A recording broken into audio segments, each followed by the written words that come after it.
हे काठी पाहिजे का तिकडे खालच्या साईडला मस्त आहे. इकडे वनवा लागलाय ना, इकडे नाही जात. तर आम्ही आलोय आता काजू पाडायला आणि कच्च्या काजूंची जे बियांमध्ये जे काजू असतात छोटे त्यांची भाजी करणार आहे. इकडे पप्पू दादा आपला मास्टर माइंड आहे, तो बरोबर आयडेशीर काजू अलगद काढतो झाडावरून, म्हणजे फुटत नाही. आणि तर आलो आम्ही इकडे, आमचा डॅम आहे बंधारा, तुम्हाला दाखवतो तिकडे. तर इकडे काजूची मोठी अशी बाग आहे. मालकाचा आता पत्ता नाही आहे. गेल्या वर्षी खूप काजू आले होते, पण यंदा वनवा लागल्यामुळे सगळे काजूंचं नुकसान झाले.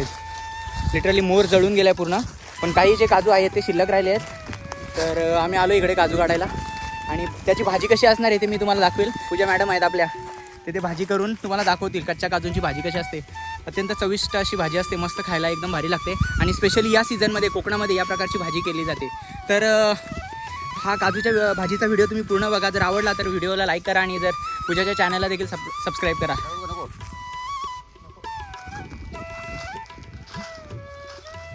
मोठे मोठे वादांचे दिसत नाही त्या व्हिडिओमध्ये पण.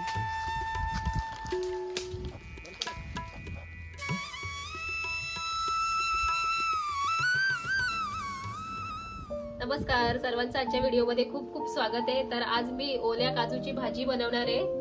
तर बागेमध्ये जाऊन हे अशा प्रकारे ओले काजू आणलेले आहे, तुम्ही व्हिडिओमध्ये बघू शकता.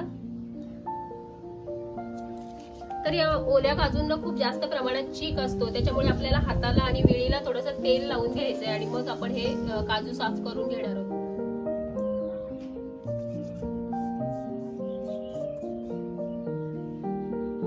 काजूचा जो वरचा कोवळा काजू आहे तो आपल्याला काढून टाकायचा आहे आणि ही जी काजूची बी आहे तिला आपल्याला मधून चिरून घ्यायचे. हे बघा, अशा प्रकारे आपल्याला मधून हा काजू कापून घ्यायचा आहे.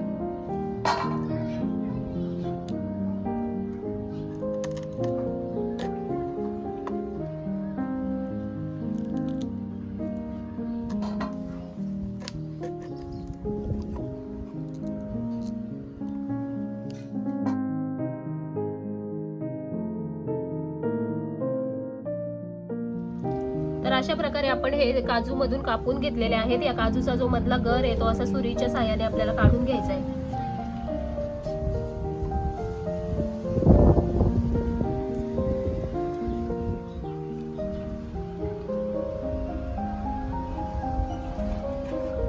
अशा प्रकारे सर्व काजू मी यातून काढून घेते.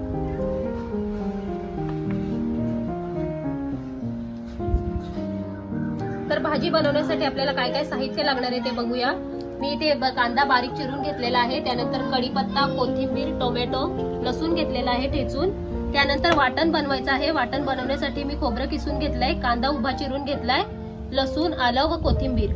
त्यानंतर आपल्याला मसाले लागणार आहेत. यामध्ये मी मोहरी, जिरे घेतलंय, घरगुती लाल मसाला, धना पावडर, गरम मसाला, हिंग आणि तेल लागणार आहे आपल्याला.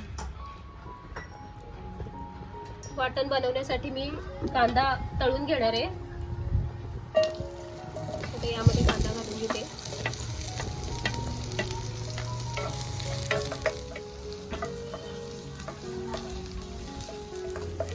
कांदा तेलामध्ये व्यवस्थित फ्राय करून झाला. आता यामध्ये मी किसून घेतलेलं आहे खोबरं घालून घेते.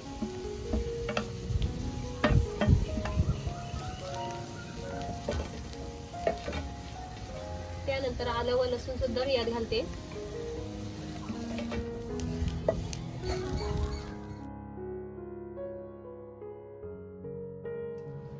आता हे कांदा, खोबरं, आलं, लसूण व कोथिंबीर याचं मी वाटण बनवून घेते. तर हे बघा, अशा प्रकारे सर्व काजूच्या बिया साफ करून घेतलेल्या आहेत आणि इकडे पाणी उकळायला ठेवलेलं आहे. आता या गरम पाण्यामध्ये या काजूच्या सर्व बिया मी घालते.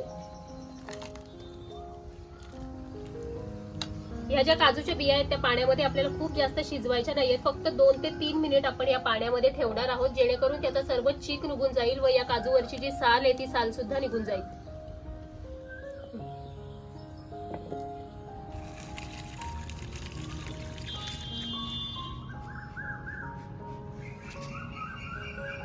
हे बघा, काजू 2 ते 3 मिनिटं उकळत्या पाण्यामध्ये ठेवलेले होते. आता त्याची साल ही अलगद काढता येईल आपल्याला. त्याच्यावरच्या सर्व साली मी काढून घेते. हे बघा,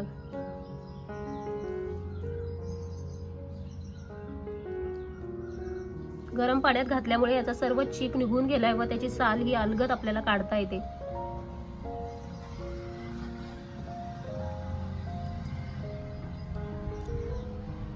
अशा प्रकारे आपल्याला साफ करून घ्यायचंय पूर्ण काजू.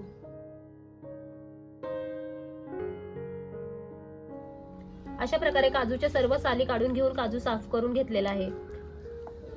तर आता फोडणीसाठी मी तेल घालते. मध्ये घालते जिरं, मोहरी, त्यानंतर हिंग घालायचंय.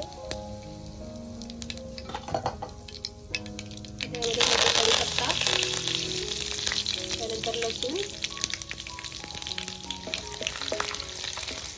थोडंसं परतून घेऊया. त्यानंतर यामध्ये आता मी बारीक कापून घेतलेला कांदा घालते.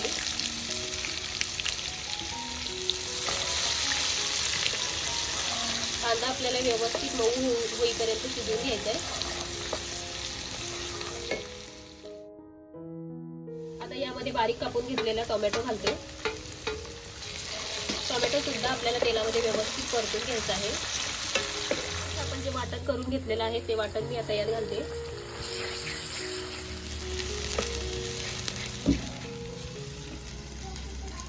वाटण आपल्याला व्यवस्थित तेल सुटेपर्यंत परतून घ्यायचं आहे.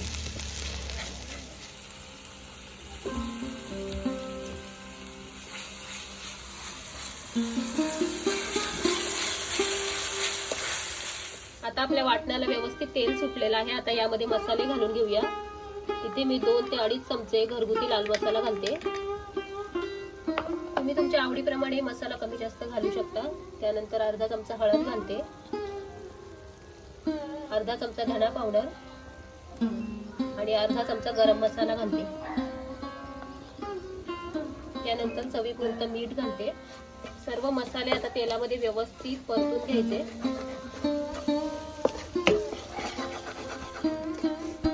आता यामध्ये आपण जे साफ करून घेतलेले काजू होते ते काजू घालून घेते.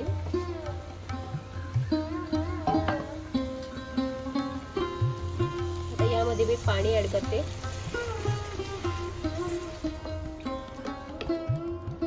खूप जास्त पातळ आणि खूप जास्त घट्ट सुद्धा नाही बनवणार आहे. मी मीडियम अशी ग्रेव्ही बनवणार आहे. झाकण ठेवून आता 5 ते 7 मिनिटं ही भाजी आपण शिजवून घेणार आहोत.